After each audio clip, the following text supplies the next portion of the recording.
Thank you all for coming. The topic of the debate tonight is concreting over the countryside. I think not a week passes without that subject being debated somewhere, usually by Martin Crookston and Peter Hall.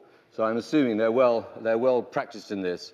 I've had firm instructions this is to be a deeply serious debate with no mudslinging. I'm sorry about that. I'd come along with other different expectations and hopes. But I've also been told to be very kind to our guests. I clearly have a terrible reputation, so I promise to be very kind to our guests. The only other thing I'll say before letting them rip is that the subject, which is now, I have to say, desperately familiar to most of us, is clearly very apposite at the moment.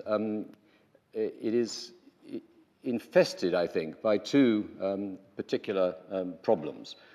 One, manifest curiously in tonight's Evening Standard, no less, is that the economics that surround debates about town and country planning remain as primitive as they ever were. 2 years ago, I can remember being asked to write pieces about the appalling housing crisis in Britain.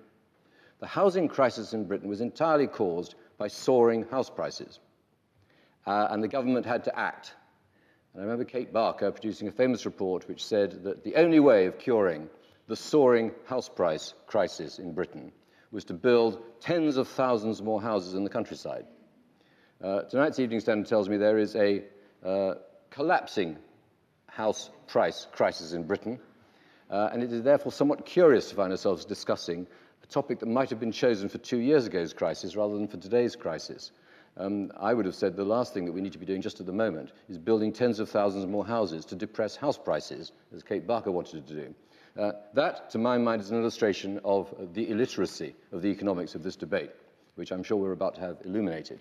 The other point, which is no less serious, is that I always think that the whole question of town and country planning, in the broadest sense, is an absolutely fascinating political conundrum in which the customary demands of economic growth, progress, prosperity, the sort of sense that we have of advancing across the eons, comes bang up against a totally countervailing force, which is that of tradition, a love of beauty, a love of the countryside, a willingness to express subjective views about the environment around us.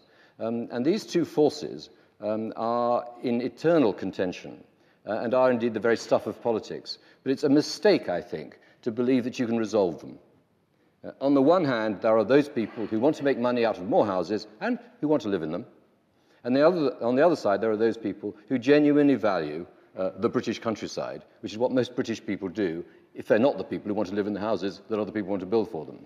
So you have there a classic paradox. And I now look forward to having this further illuminated for us by our two speakers.